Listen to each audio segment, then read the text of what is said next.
UBC 2020 총선 특집 울산의 미래를 듣는다. 울산 시민이 선택한 지역구 당선인들과 함께 앞으로의 의정 활동과 시민과의 약속인 공약을 중심으로 이야기를 해보겠습니다.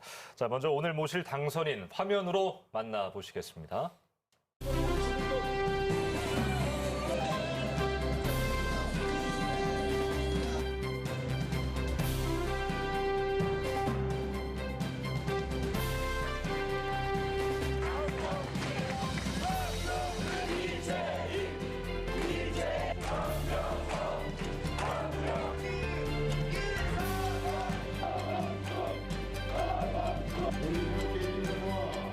오직 건강한 바람으로 참된 일꾼이 되겠습니다. 네, UBC 2020 총선 특집 울산의 미래를 듣는다. 오늘은 동구 권명호 당선인 모셨습니다. 자, 어서 오십시오. 예, 안녕하세요. 네, 반갑습니다. 예, 반갑습니다. 자, 그리고 그동안 총선 현장 취재해왔던 예재삼 PD 함께하겠습니다. 자, 우리 당선인 요즘에도 아주 바쁜 일정 보내고 계실 텐데 먼저 당선 소감 좀 듣고 싶고요. 한 3주 남았죠? 임기 앞두고 어떤 일정 보내고 계신지 먼저 좀 들어보고 갈게요. 네, 저를 믿고 선택해 주신 주민 여러분들께 감사의 말씀을 드립니다. 당선의 기쁨은 또 잠시이고 먼저 걱정이 앞섭니다. 우리 동구 경제 살려내야 되겠다는 막중한 책임감이 제 어깨를 짓누르고 있는 것 같습니다. 선거가 끝나고 바쁜 일정을 소화하고 있습니다. 주민들께 인사도 드리고 또 저를 선거 때 도와주신 분들께 또 감사의 마음을 또 전하고 또 모든 분들을 찾아뵙고 인사드리지 못했지만 정말 우리 모든 분들께 주민 여러분들께 감사의 말씀을 드립니다. 또 선거 끝난 이후에 언론사나 또 지역의 여러 기관들을 방문을 하고 또 국회 개원 준비를 위해서도 서울도 오가는 등 예. 바쁜 일정을 보내고 있습니다. 그러시군요. 동구의 경우에는 민주당, 통합당, 민중당, 노동당 그리고 국가혁명배당금당까지 다양한 당의 어떤 후보들 만나볼 수가 있었습니다. 네, 여러 후보들이 나왔지만 사실상 3파전이었는데요. 예. 미래통합당의 권명호 후보가 38.3% 득표를 차지했고 민중당의 김종훈 후보가 33.8%, 그리고 더불어민주당의 김태선 후보가 24.5%를 차지했는데요. 1위와 2위의 지지율 차이가 5% 안팎 정도가 되고 표 차이로는 한 4,000표 정도가 됩니다. 선거 당일의 모습 화면으로 함께 보시죠. 네, 권명호 후보 선거 캠프 모습인데요. 언제쯤 당선이 확실시 됐나요? 아마 11시쯤인가 개표가 한 68% 정도 그때쯤 돼서 당선된 것 같습니다. 예. 아유, 또 눈물도 보이시네요, 우리. 그러니까 선거운동 기간 굉장히 좀 피로하셨을 텐데 그런 피로가 좀 싹 풀리는 그런 순간도 아니겠습니까? 인사도 하시는 모습이고. 선거 캠프 분위기가 어땠나요, 저 당시? 저 당시에 승리의 그런 그 캠프는 굉장히 분위기가 고조되고 네. 다들 또 도와준 사람들 또 자기 그 보람에 또 스스로도 기뻐하고 그러한 모습이었습니다. 예. 네. 그러니까 모든 후보들 나름의 전략을 펼쳤습니다만 우리 당선인 같은 경우에는 어떤 감성적인 메시지를 좀 많이 전했다 그런 의견들이 좀 있더라고요. 우리 동구 주민들이 당선인을 선택한 이유 어디 있다고 보고 계세요? 지금 동구가 굉장히 이제 어려운 시기를 겪고 있습니다. 예. 이럴 때 제가 또 동구 출신입니다. 그래서 동구 출신으로서 누구보다도 동구 현안을 잘 알고 동구에 많은 애정을 가지고 있는 사람에게 한번 맡겨보자는 그런 주민들의 뜻이 반영된 것이라고 저는 생각을 합니다. 또한 지금의 어려움을 함께 극복하는 데는 이전의 대립과 갈등보다는 화합과 상생이 필요한 시기가 아닌가 하는 그러한 또 주민들의 바람도 있었다고 생각을 합니다. 저는 선거운동 기간 내내 회사든 회사의 경영진이든 또 노동조합이든 누구든 만나서 대화하고 또 상생할 수 있는 길을 찾겠다고 하는데 그 역할을 제가 다 하겠다고 그렇게 약속을 했습니다. 예. 이런 점이 우리 주민 여러분들께서 저에게 한번 맡겨봐 주신 것 아닌가 저는 생각을 합니다. 예. 동구의 이번 투표율이 68.47%나 됐는데요. 노동자표가 결집되리라는 예상도 있었지만 결국 이제 미래통합당 후보의 승리로 끝이 났습니다. 이에 대해서 이제 진보 후보 간에 혹은 민주와 진보 후보 간에 후보 단일화가 불발되었기 때문이라는 분석도 있는데 이런 선거 구도가 어느 정도 영향을 받았다고 보시는지. 아마 선거는 그런 구도에도 영향을 받았다고 일정 부분은 인정을 합니다. 그렇지만 우리 지난 선거를 되짚어보면 13대부터 19대까지 우리 보수 진영에서 우리가 또 후보를 내고 당선이 되었습니다. 그 이제 20대 국회에서는 서로 다른 이제 정치 이념을 가진 진영에서 선거의 승리만을 위해서 단일화를 이뤄내서 지난 20대는 우리 보수당이 그 의석을 잃었습니다. 그렇지만 이제는 동구가 다양한 정치적 특성을 가지고 있는 지역구인 만큼 자기 각자가 가지고 있는 그러한 정치 이념을 주민들에게 다가가서 또 잘 설득해서 승리를 해내는 것이만이 예. 이 바람직한 정치가 아닌가 생각을 합니다. 지금부터는 당선인의 지역 공약과 관련한 이야기로 넘어가 보도록 하겠습니다.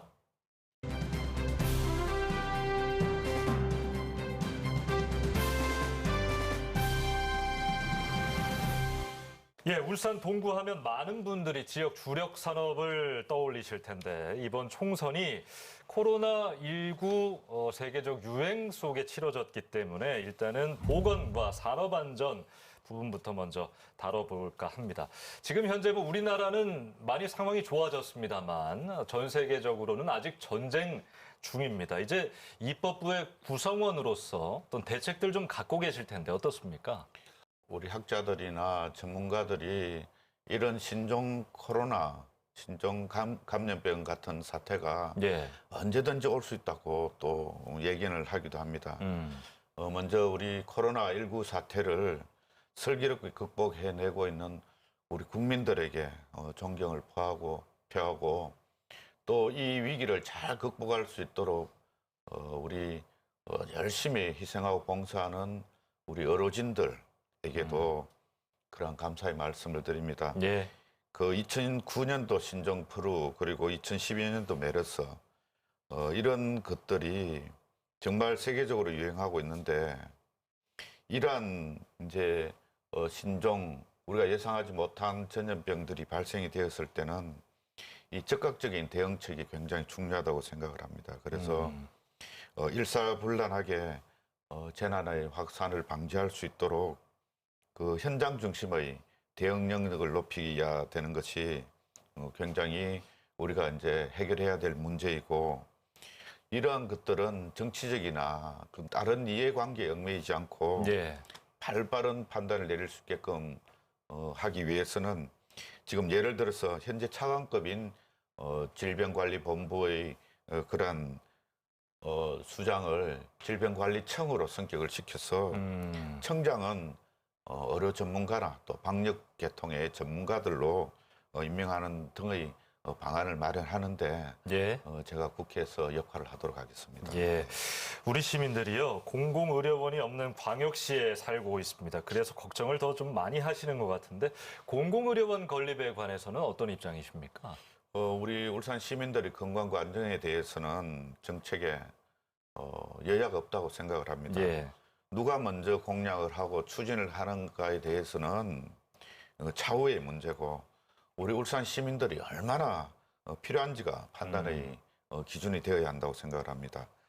특히 코로나19 사태를 겪으면서 울산의 여러 시설 확충에 대한 우리 울산 시민들의 요구가 굉장히 높아졌다고 생각을 합니다. 시민들이 필요하다면 청와대나 정부 그리고 국회에서 함께 논의하고 그 해결 방안을 찾도록 하겠습니다. 예. 감염병 그리고 공공의료원에 대한 이야기 나눠봤는데요. 지역의 특성상 산업안전 이야기를 저희가 빼놓을 수는 없지 않습니까? 네, 최근에도 안전사고가 잇따랐는데요.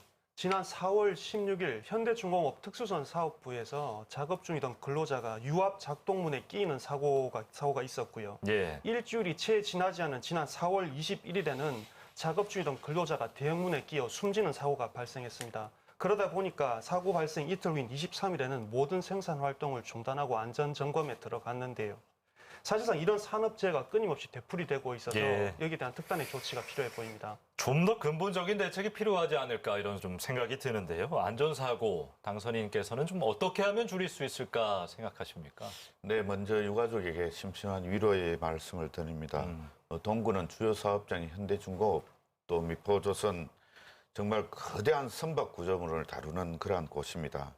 작업 현장에는 골리앗 크레인이나 또 대형 차량 등 많은 위험이 도사리고 있습니다. 정말 안전은 아무리 강조해도 지나침이 없고 또 늘 그렇게 강조를 하고 있지만 불행히도 사고는 발생이 되고 있습니다. 안타까운 사고 소식을 들을 때마다 정말 가슴이 아프고 정말 더 우리가 좋은 환경에서 작업할 수 있게 해야 되지 않겠나 하는 생각을 가집니다. 정말 교육도 더 철저히 해야 되고 또 아무리 주의를 기울인다 하더라도 작업 환경이 불안정하다든지 불안하다든지 하면은 사고가 발생이 될 수가 있습니다. 예. 이제는 재래식의 그런 안전사고 예방 대책보다는 좀 더 발전된 4차 산업혁명에 걸맞게 인공지능이나 또 사물 인터넷을 활용한 여러 가지 좋은 방안들도 마련해서 한 건의 사고도 발생되지 않도록 우리 모두가 정신을 바싹 차려야 되지 않겠나 생각합니다. 사업장 내 환경을 좀 변화시키겠다 그런 말씀이신 것 같아요. 지금까지 보건 안전 분야에 대한 이야기 해봤습니다.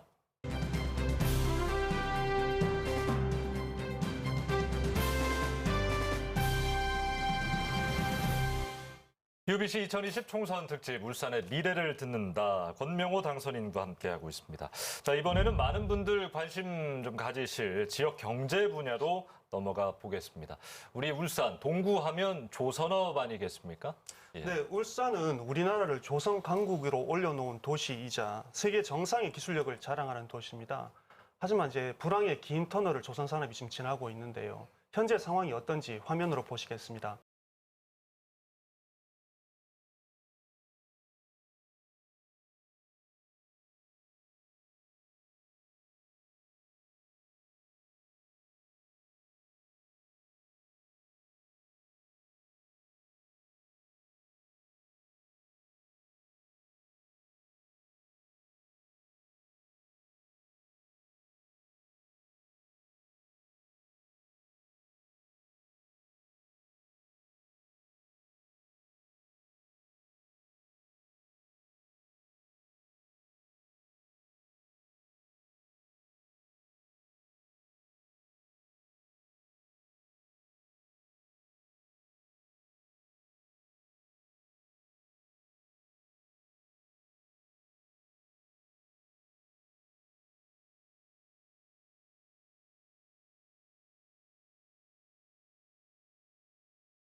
네, 조선 경기 침체의 문제도 있지만 울산으로선 현대중공업 본사 이전이란 큰 문제도 있었습니다.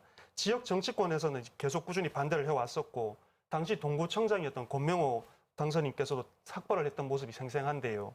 조선업 불황은 이제 동구의 불황으로 이어지고 결국 그것은 울산 전체 경기 부진으로 이어지기 때문에 사소한 움직임 하나하나도 저희가 촉각을 기울일 수밖에 없는 겁니다. 예, 동구에 닥친 어떤 위기, 뭐 누구보다도 너무나 잘 알고 계실 텐데 어떤 고민 좀 하고 계세요?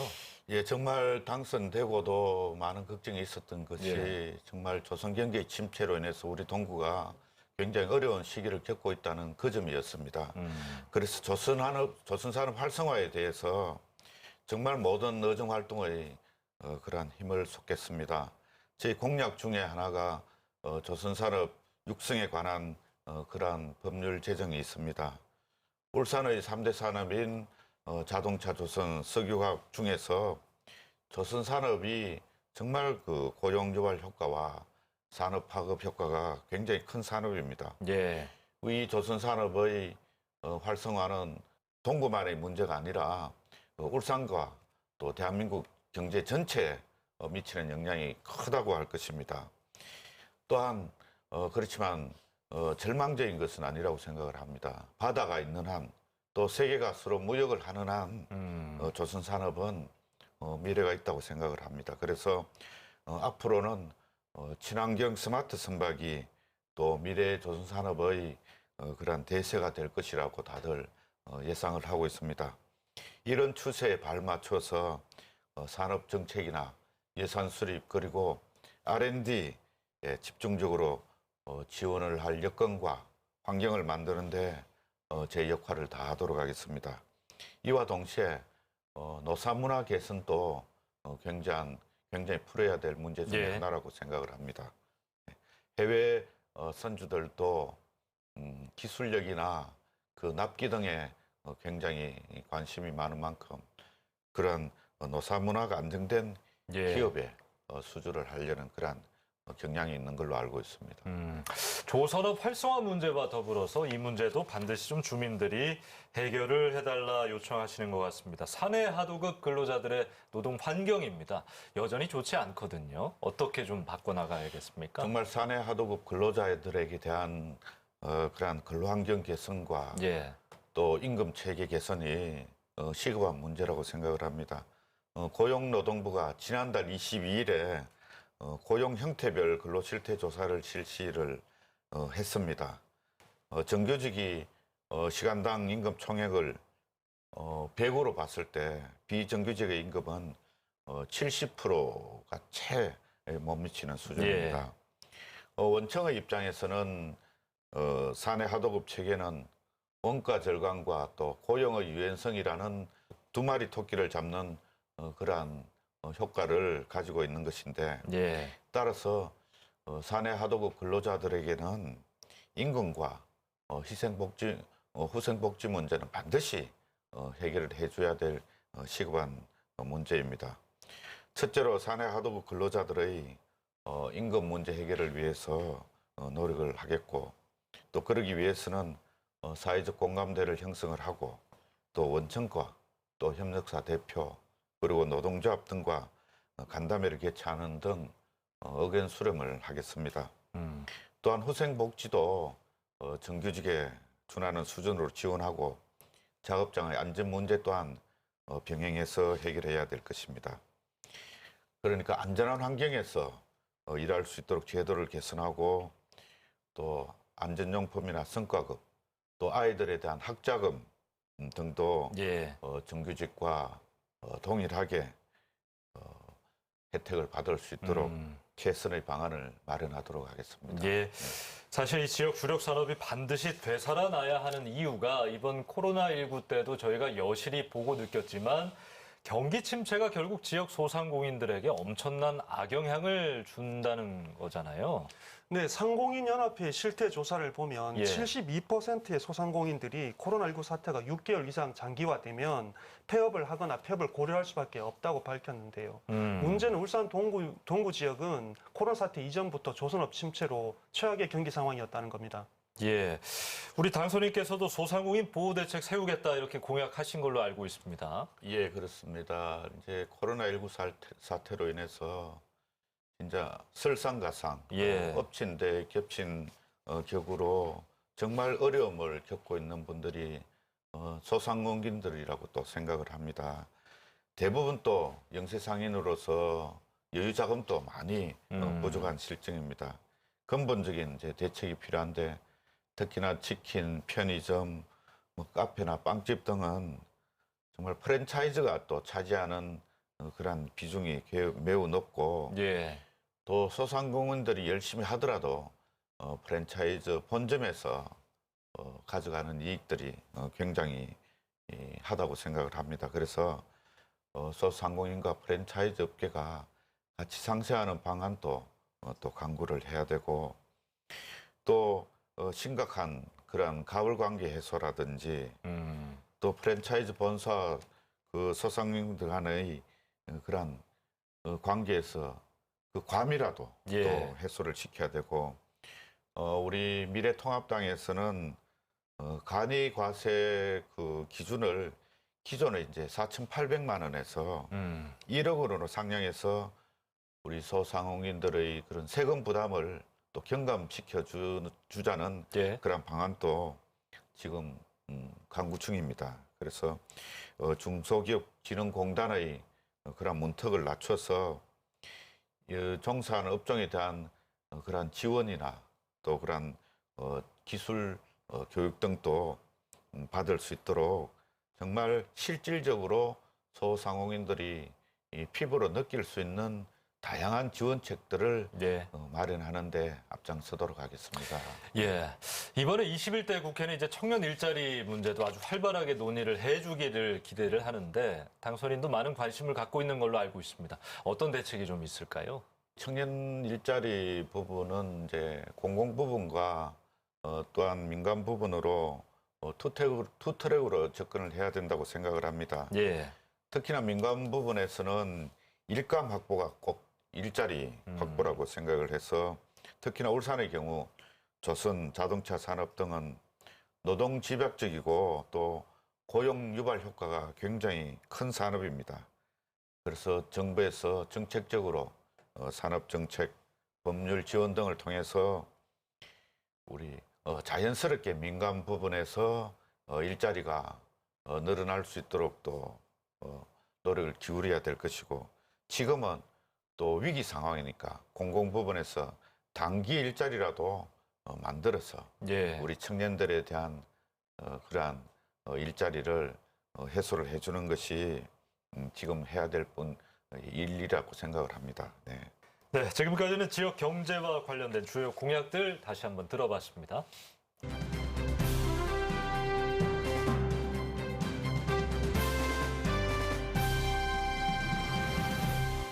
자, 울산의 미래를 듣는다. 이번엔 관광과 복지 분야에 대한 이야기 좀 해보겠습니다. 우선 동구를 최고의 관광 도시로 만들겠다라는 포부 밝혀주셨는데 구체적으로 어떻게 실현하시겠습니까? 동구는 산업관광 인프라뿐만 아니라 우리 동구만이 가지고 있는 관광 자원들이 굉장히 많습니다. 예. 대왕공원과 그리고 일산해수욕장 그리고 또 방어진항 또 설도 그리고 또 주전 몽돌 해변에 이르기까지 이 정말 자연관광 인프라를 많이 확보를 하고 있는데 제가 동구청장 재직 시절부터 대왕공원을 가꾸고 또 관광 자원을 자원화하는데 많은 노력을 기울였습니다. 예. 특히나 구설이 스마리라도 껴야 보배라고 그 꿰는 작업을 진행을 해오고 있었습니다. 그렇지만 이 숙박시설의 부족으로 인해서 머무르지 않고 그냥 스쳐가는 관광이 예. 되고 있습니다. 우리 동구는. 그래서 대왕공원 내에 또 아니면 대왕공원 인근에 숙박 인프라를 구축을 해서 많은 관광객들이 와서 머무르면서 또 지역의 특산물도 사가지고 갈 수 있고 또 지역의 그러한 관광시설들을 잘 이용할 수 있게끔 하는 것이 관건이라고 생각을 합니다. 예. 그래서 대왕공원 일대 힐링 테마파크를 조성을 해서 많은 관광객들이 우리 동구에서 머무르고 우리 또 울산 전체를 관광도시화 하는데 우리 동구가 큰 역할을 할 수 있도록 제가 또 노력을 하겠습니다. 예. 방금 대왕암공원 일대 힐링 테마파크를 얘기하셨는데 네. 혹시 다른 구상은 있으신지요? 전에도 동구는 천년구장 또 인조구장 등을 이제 잘 가꾸고 있어서 많은 우리 대한민국의 축구 선수들이 전지훈련 장소로 각광을 받고 있었는데 숙박 시설이 부족으로 인해서 예. 입지가 굉장히 좁아졌습니다. 그래서 여기에 조금만 더 축구장 시설을 보완을 하고 숙박 시설을 마련한다면 우리 동구가 다시 훈련 캠프장으로 각광을 받게 되어 국가대표나 또 청소년, 유소년 해외 구단이 찾아와서 지역 경제에 많은 활력을 불어넣어 줄 것이라고 생각을 합니다. 이전에 대한민국을 뜨겁게 달구었던 2002년 월드컵 때 브라질과 스페인의 훈련장이 우리 동구에 있었습니다. 그래서 브라질의 호나우두 테마관이나 또 스페인의 라울 테마관 등을 활용해서 다양한 축구 인프라와 또 월드컵 스토리를 엮어서 특색 있는 월드컵 스포츠 테마파크를 만들어 보는 것도 우리 동구 경제에 많은 도움이 되지 않겠나 생각을 합니다. 예, 결국 이제 예산 문제지요. 이 많은 좋은 것들이 어떻게 하면 잘 실천이 될까.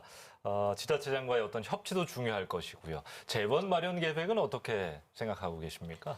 예, 제가 국회의원은 초선이지만 구의원, 시의원, 구청장을 역임을 했습니다. 예.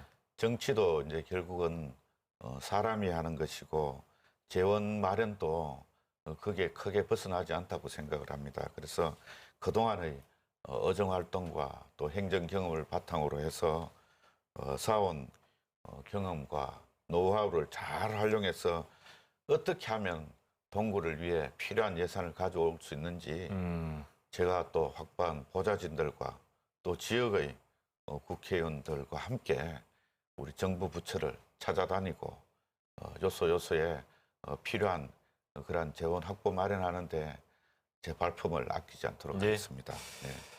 복지 분야 공약을 좀 보면요. 은퇴하는 분들의 건강보험료 인하 공약이 있습니다. 이거는 구체적으로 어떤 내용입니까?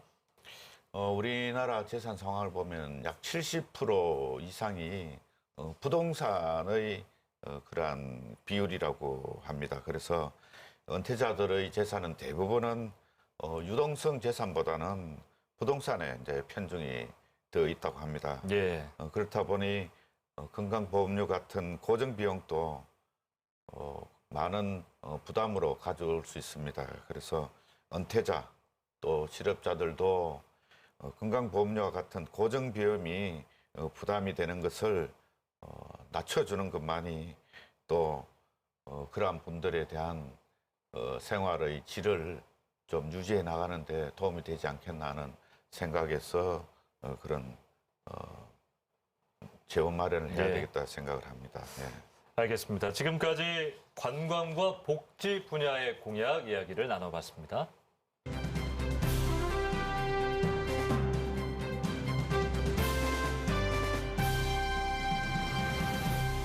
자, 이렇게 해서 4.15 총선 동구에 당선된 권명호 당선인 공약 중심으로 이야기를 나눠봤습니다. 자, 마지막으로 앞으로 의정 활동 이렇게 하겠다 어떤 각오가 있다면 이야기를 좀 해주시겠습니까? 예, 다시 한번 말씀드리지만 조선산업 살리는 것에 의정 활동을 제 역량을 쏟아부어 넣겠습니다. 조선산업 살리는 것이 동구뿐만 아니라 울산과 그리고 대한민국의 경제를 살리는 것입니다. 앞서 말씀드린 바와 같이 조선산업은 고용 유발 효과뿐만 아니라 경제 파급 효과가 매우 큰 산업입니다. 미래의 조선산업은 친환경 첨단 스마트 산업이 될 것입니다. 울산 동구가 선도적인 역할을 할 수 있도록 하겠습니다. 그렇기 때문에 저는 국회 상임위원회는 산업통상자원 중소벤처기업위원회인 산자위원회를 희망하고 있습니다. 조선산업 살리고 또 주민들을 위한 것이라면 누구든 만나서 대화하고 설득하겠습니다. 또한 힘들 때 늘 곁에 있는 가족 같은 국회의원이 되도록 하겠습니다. 예. 울산 동구는 지금 많이 힘들고 어렵습니다. 하지만 성공의 기억을 가진 저력의 도시입니다. 우리 당선인께서는 주민의 민의를 잘 반영해서 우리 주민들, 국민들을 성공시키는 의정활동 부탁드리겠습니다. 다시 한번 축하드리고 오늘 고맙습니다. 예, 감사합니다. UBC 2020 총선 특집 울산의 미래를 듣는다. 오늘은 권명호 당선인과 함께했습니다. 저희는 다음 이 시간에 또 다른 당선인 모시고 시민과 약속을 들어보는 시간 마련하겠습니다. 시청해주신 여러분 고맙습니다.